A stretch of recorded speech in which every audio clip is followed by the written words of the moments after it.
संस्कारधानी में शासन के सहयोग से 227 करोड़ के विकास कार्य कराए गए हैं। इसी कड़ी में गौरव पथ वीआईपी रोड में बने पुष्प वाटिका स्थित योग हॉल में शनिवार 14 मार्च को मुख्यमंत्री विष्णुदेव साय, छत्तीसगढ़ विधानसभा के अध्यक्ष डॉक्टर रमन सिंह, मुख्यमंत्री अरुण साव द्वारा वर्चुअल भूमि पूजन किया गया। भूमि पूजन कार्यक्रम में जिले के प्रभारी मंत्री गजेंद्र यादव ने लोकार्पण पट्टिका का पर्दा उठाकर किया। प्रभारी मंत्री के साथ सांसद संतोष पांडे, पूर्व सांसद व महापौर मधुसूदन यादव, जिला भाजपा अध्यक्ष कोमल सिंह राजपूत सहित बड़ी संख्या में लोग उपस्थित रहे।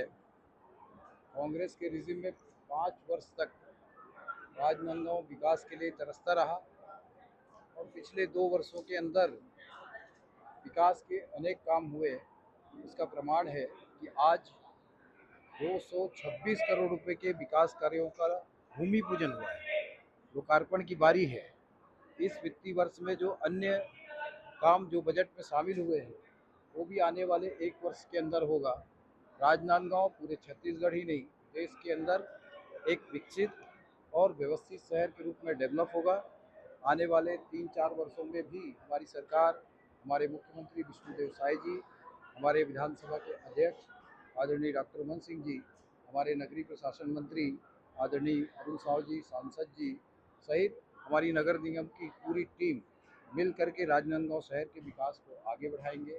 मैं हृदय से आभारी हूँ कि केंद्र की बहुत सारी योजनाओं का लाभ हमको मिल रहा है। आदरणीय प्रधानमंत्री नरेंद्र मोदी जी का, आदरणीय मुख्यमंत्री विष्णुदेव साय जी का, आदरणीय हमारे यहाँ के विधायक और विधानसभा के स्पीकर आदरणीय डॉक्टर रमन सिंह जी का, आदरणीय विष्णुदेव साय जी का, आदरणीय अरुण साय।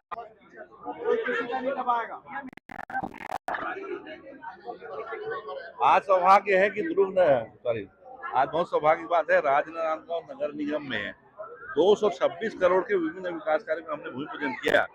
और इस भूमि पूजन में वर्चुअल रूप से हमारे प्रदेश के मुखिया श्रद्धेय विष्णुदेव साय जी और यहाँ के विधायक और छत्तीसगढ़ विधानसभा के सम्मानीय अध्यक्ष आदरणीय डॉक्टर रमन सिंह जी भी वर्चुअल रूप से जुड़े रहे। हम सबके लिए गौरव की बात है।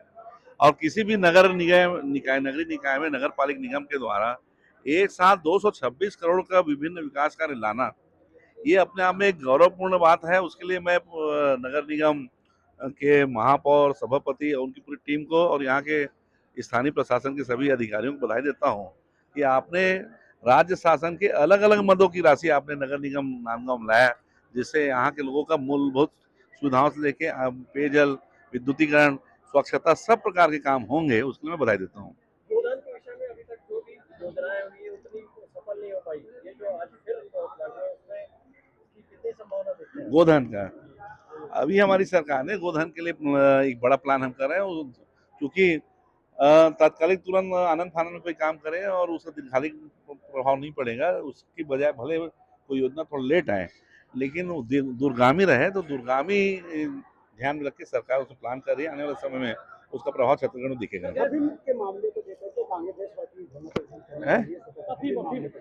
देखिए, मैं बहुत स्पष्ट कहना चाहता हूँ, छत्तीसगढ़ राज्य बनने के बाद माननीय मुख्यमंत्री डॉक्टर रमन सिंह जी के 15 साल के कार्यकाल में छत्तीसगढ़ में सभी क्षेत्रों में काम किया, जिसमें कृषि के क्षेत्र में बहुत बड़ा व्यापक काम हुआ।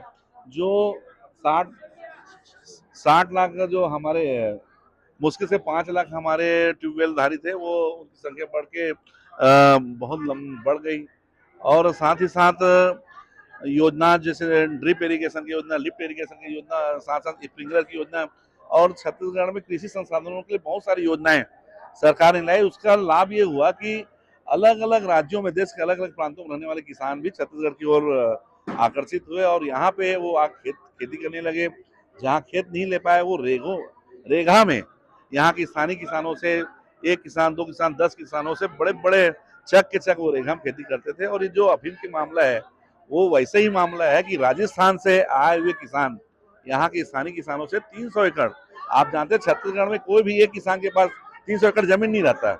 एक साथ 300 एकड़ जमीन वो रेगा में लिए और रेग में वो मक्का और गन्ना के नाम से खेती करने लगे। और अफीम क्या होता है छत्तीसगढ़ का कोई आदमी नहीं जानता, सामान्य आदमी छोड़ दीजिए, बड़े से बड़ा अधिकारी भी नहीं जानता कि अफीम कैसा होता है।